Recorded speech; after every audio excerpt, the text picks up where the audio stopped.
कभी कभी किस्मत हमें ऐसे रास्ते पर ले आती है जहां एक छोटी सी ईमानदारी किसी की पूरी जिंदगी बदल देती है, और कभी कभी एक अनजानी मुलाकात हमारे दिल में हमेशा के लिए बस जाती है। ऐसा ही कुछ हुआ था। एक साधारण लेकिन बेहद ईमानदार गरीब ऑटो ड्राइवर अर्जुन के साथ एक करोड़पति बाप की बेटी सोने के गहनों से भरा बैग उसके ऑटो में भूल गई थी, और अर्जुन ने बिना किसी लालच के, सिर्फ इंसानियत के नाते वह बैग लौटाने का फैसला किया, बिना यह सोचे कि इसका अंजाम क्या होगा। लेकिन उसे क्या पता था कि उसकी एक ईमानदारी उसे ऐसे मोड़ पर ले आएगी जिसकी कल्पना उसने कभी सपने में भी नहीं की थी। दोस्तों, यह एक सच्ची घटना है जो दिल को अंदर तक झकझोर देती है, क्योंकि इसमें आगे जो होने वाला है वो आज के समाज की कड़वी सच्चाई को सामने लाता है। तो वीडियो को आखिरी तक जरूर देखें, वीडियो को लाइक करें, चैनल को सब्सक्राइब करें और कमेंट में अपना और अपने शहर का नाम जरूर लिखें। दोस्तों, कोलकाता के हलचल भरे रास्तों पर अर्जुन रोज की तरह अपनी पुरानी खटारा सी ऑटो लेकर निकल पड़ा था। उसकी आंखों में ढेर सारे सपने थे, लेकिन जेब में मुश्किल से कुछ चंद सिक्के। पिता के गुजर जाने के बाद मां की दवाइयां, बहन की पढ़ाई और घर का किराया, ये सब अर्जुन के नाजुक कंधों पर आ पड़ा था। लेकिन अर्जुन उन लाखों गरीब लड़कों जैसा नहीं था जो हालात से हार मान लेते हैं। उसकी रगों में मेहनत और ईमानदारी का खून दौड़ता था, जो उसके पिता की आखिरी दी हुई अमानत थी।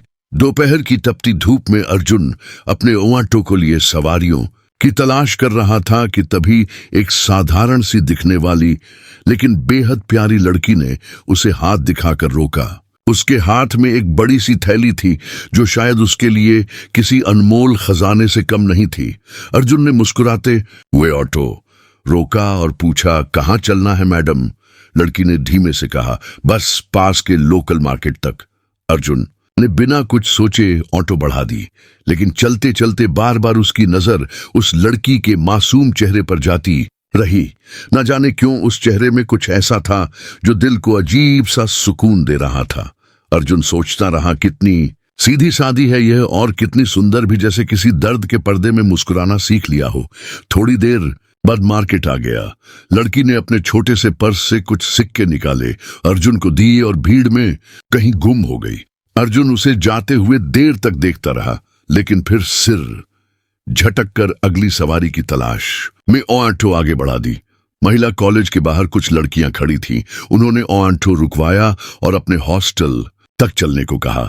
अर्जुन ने हामी भरी, और जैसे ही वह लड़कियां ऑटो में बैठी, उनमें से एक लड़की ने आगे सीट के नीचे पड़ी एक थैली की ओर इशारा करते हुए कहा, भैया ये थैली आपकी है क्या? कहीं गिर ना जाए। अर्जुन ने चौंक कर पीछे देखा। वही बड़ी सी थैली, वो थैली जिसे उस प्यारी लड़की ने साथ रखा था और भूल गई थी।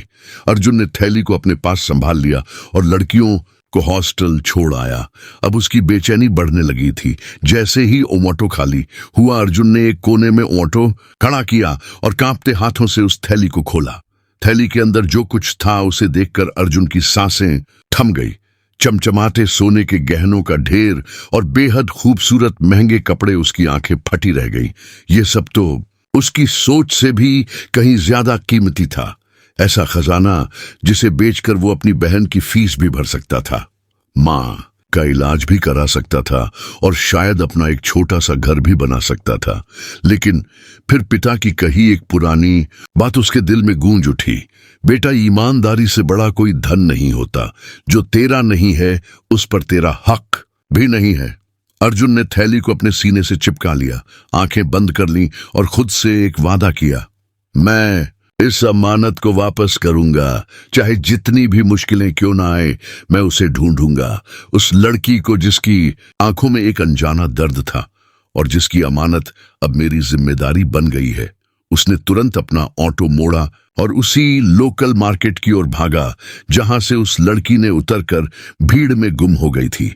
मार्केट में हर तरफ चहल पहल थी, चाट की खुशबू, दुकानदारों की आवाजें, खरीदारी में उलझी भीड़। लेकिन उस भीड़ में उस लड़की का चेहरा कहीं नजर नहीं आ रहा था। अर्जुन इधर उधर भटकता रहा, हर दुकान के पास जाता, हर चेहरे को गौर से देखता, लेकिन नाकाम लौटता। वो लड़की तो जैसे जमीन में समा गई थी। थक हार कर जब सूरज भी ढलने लगा तो अर्जुन मायूस दिल लेकर अपना ऑटो लेकर घर लौट पड़ा। घर पहुंचते ही माँ ने प्यार से पूछा, बेटा आज बहुत थका थका सा लग रहा है, सब ठीक है ना? अर्जुन माँ के पास बैठ गया और धीरे धीरे सारी बात बता दी। थैली में छुपे खजाने की, उस लड़की की और अपनी बेचैनी की भी। माँ ने बेटे का सिर सहलाते हुए कहा, बेटा किसी और का सामान लौटाना ये असली इंसानियत होती है, जो हमारा नहीं उस पर एक पल भी नजर नहीं रखनी चाहिए। तू कोशिश करता रहे, भगवान तेरी मदद करेगा। अर्जुन को माँ के शब्दों ने जैसे नई ताकत दे दी। उसने तय कर लिया, मैं हार नहीं मानूंगा, चाहे 100 दिन लग जाए मैं उसे ढूंढूंगा। अगले कई दिन अर्जुन के लिए बेहद कठिन थे। हर सुबह वो अपना ऑटो निकालता, लेकिन सवारियों की तलाश करने की बजाय उसी बाजार, उसी इलाके में उस लड़की की तलाश करता रहता। सवारियां छूटती रहीं, पैसे खत्म होते रहे, ऑटो का पेट्रोल भी कई बार खत्म होते होते बचा, लेकिन अर्जुन का हौसला नहीं टूटा। दिन बीतते गए, 1, 2, 5, 10, यहां तक कि 12 दिन गुजर गए, लेकिन वह लड़की नहीं मिली। अर्जुन का दिल उदास हो गया था। कभी कभी वह सोचता, क्या भगवान ने खुद मेरे हाथ में यह सब भेजा है? कहीं यह मेरी गरीबी का अंत करने का इशारा तो नहीं? लेकिन फिर वही पिताजी की आवाज उसके अंदर गूंजती। ईमानदारी से बढ़कर कुछ भी नहीं बैठा। और अर्जुन फिर से खुद को समझाकर उसी थैली को मां के पास संभाल कर रख देता कि जब भी वह लड़की मिलेगी वही उसे लौट आएगा। हर हाल में 12वें दिन की शाम थी। थकी हुई उम्मीदों और भारी दिल के साथ अर्जुन अपने ऑटो को सड़क किनारे खड़ा करके सोच में डूबा हुआ था कि तभी उसकी नजर रोड के उस पार एक रेस्टोरेंट के सामने जाकर ठिठक गई।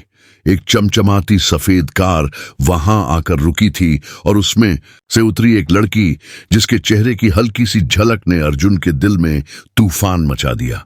वही नर्म सी मुस्कान, वही मासूमियत, वही आंखें, लेकिन आज के कपड़े, चाल ढाल और अंदाज सब कुछ बिल्कुल अलग था। उसके पास अब एक दोस्त भी थी जो पूरी तरह वेस्टर्न कपड़ों में थी, और लड़की भी इस बार अमीरी की चमक में लिपटी हुई लग रही थी। अर्जुन के दिल में सवालों की आंधी उठने लगी। क्या ये वही लड़की है?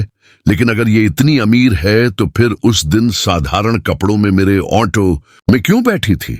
मन में उठते शक और उम्मीद के बीच फंसा अर्जुन थोड़ी हिम्मत बटोर कर रेस्टोरेंट कि बाहर जाकर खड़ा हो गया और भीतरी झिझक के बावजूद अंदर झांकने लगा। चुपचाप अपनी धड़कनों को संभालते हुए अंदर से लड़की ने भी अर्जुन की नजरों को महसूस कर लिया। वो कुछ पल के लिए ठिठकी, फिर कुर्सी से उठकर धीरे धीरे बाहर आई और मुस्कुराते हुए अर्जुन के सामने खड़ी हो गई। हाँ भैया, कुछ काम था क्या? इतने गौर से क्यों देख रहे हो? उसके सवाल में जिज्ञासा भी थी और एक हल्की सी घबराहट भी। अर्जुन ने गहरी सांस ली और दिल की सारी धड़कनों को काबू में करते हुए धीरे से बोला, मैडम शायद आप ही वो लड़की है जो कुछ दिन पहले मेरे ऑटो में बैठी थी, और शायद आपकी एक थैली मेरे ऑटो में छूट गई थी। लड़की के चेहरे पर एक पल को हैरानी छा गई, फिर उसके होठों पर एक भावुक मुस्कान तैर गई। उसकी आंखें भीगने लगी। क्या क्या सच में? क्या मेरे गहने, मेरा लॉकेट सब तुम्हारे पास है? उसकी आवाज में राहत थी, उम्मीद थी और बेइंतहा खुशी भी। अर्जुन ने सिर झुकाते हुए कहा, हाँ मैडम, सब कुछ मेरे पास सुरक्षित है। मैंने कहीं नहीं बेचा, कहीं नहीं रखा, बस आपकी तलाश कर रहा था। दिनरा लड़की की आंखों में आंसू झलक आए।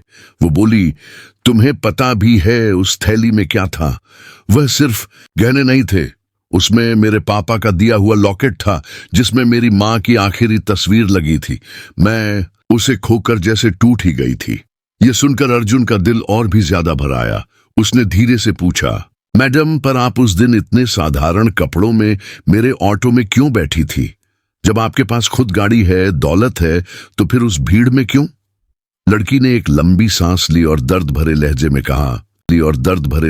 कहा,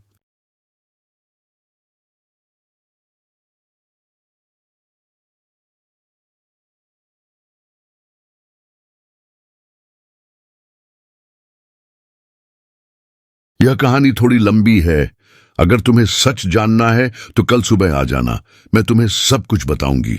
अर्जुन ने सिर हिलाया। मन में एक हल्का सा बोझ कम हुआ था, लेकिन बहुत कुछ जानने की बेचैनी अभी भी बाकी थी। अगली सुबह जैसे ही सूरज ने हल्की धूप बिखेरी, अर्जुन अपना ऑटो लेकर उस रेस्टोरेंट के सामने पहुंच गया जहां से अब उसकी जिंदगी का सबसे अहम मोड़ शुरू होने वाला था। लड़की पहले से ही बाहर इंतजार कर रही थी। आज वो फिर से साधारण कपड़ों में थी, जैसे दिखाना चाहती हो कि उसकी असली पहचान दौलत नहीं दिल है। अर्जुन को देखकर वो मुस्कुराई और दोनों पास के एक छोटे से पार्क में जाकर एक बेंच पर बैठ गए। वो कुछ पल चुप रही, जैसे खुद को समेट रही हो। फिर हल्की कमती आवाज में बोलने लगी, मेरा नाम राधिका है। मैं शहर के सबसे बड़े कारोबारी अमरनाथ शुक्ला की इकलौती बेटी हूं। मेरे पापा के पास सब कुछ है, दौलत, शोहरत, ऐशो आराम, लेकिन एक चीज की हमेशा कमी रही, इंसानियत की। राधिका की आंखें भीगने लगीं, लेकिन उसने अपनी बात जारी रखी।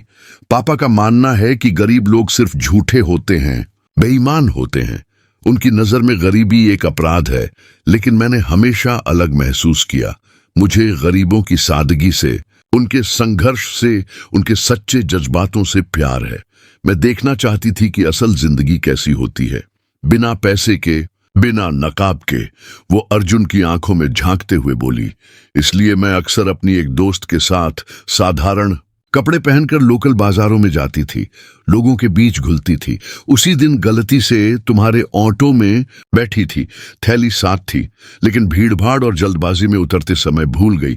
जब थैली खोई तो सिर्फ गहनों का गम नहीं था अर्जुन, मुझे उस लॉकेट की चिंता थी जिसमें मेरी माँ की आखिरी मुस्कान थी। राधिका ने लंबी सांस ली और फिर धीमे से मुस्कुराई। पर जब तुमने इतनी ईमानदारी से उसे संभाल कर रखा, तब मुझे यकीन हो गया कि पापा गलत थे। गरीब लोग बेईमान नहीं होते, बल्कि कभी कभी अमीरों से भी ज्यादा अमीर दिल वाले होते हैं। अर्जुन चुपचाप बैठा सब सुन रहा था। उसके दिल में एक अजीब सी गर्माहट भरने लगी थी, जैसे उसके संघर्षों को आज पहली बार किसी ने सच में समझा हो। राधिका ने आगे बढ़कर थैली ली और बोली, यह तुम्हारी जीत है अर्जुन, मेरी नहीं। अगर तुम चाहते तो इसे बेचकर अपनी जिंदगी बदल सकते थे, लेकिन तुमने अपना ईमान चुना और ईमानदारी ही सबसे बड़ी दौलत होती है। अर्जुन ने हल्की सी मुस्कान दी, लेकिन कुछ कह नहीं पाया, क्योंकि उसका गला भावनाओं से भर आया था। राधिका ने पर्स से कुछ पैसे निकाले। ये तुम्हारी ईमानदारी का इनाम है अर्जुन, प्लीज मना मत करना। लेकिन अर्जुन ने सिर झुकाकर नम्रता से कहा, मैडम, अगर मैं पैसों के लिए यह थैली बचाकर रखता तो आज मैं अर्जुन नहीं होता। मैंने सिर्फ अपना फर्ज निभाया है। राधिका ने उसकी आंखों में देखकर कहा, तो क्या मैं कम से कम तुम्हारा नंबर ले सकती हूं?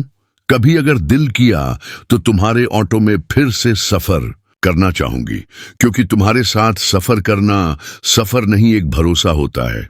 अर्जुन मुस्कुराया, नंबर दिया और दोनों की आंखों में एक अनकहा रिश्ता बन गया था।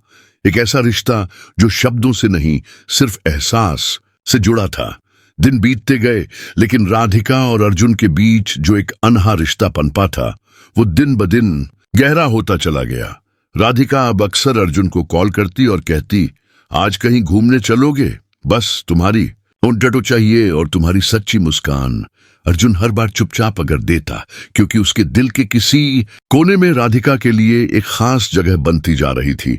लेकिन वो अपनी हैसियत जानता था, एक ऑटो ड्राइवर और एक करोड़पति बाप की बेटी।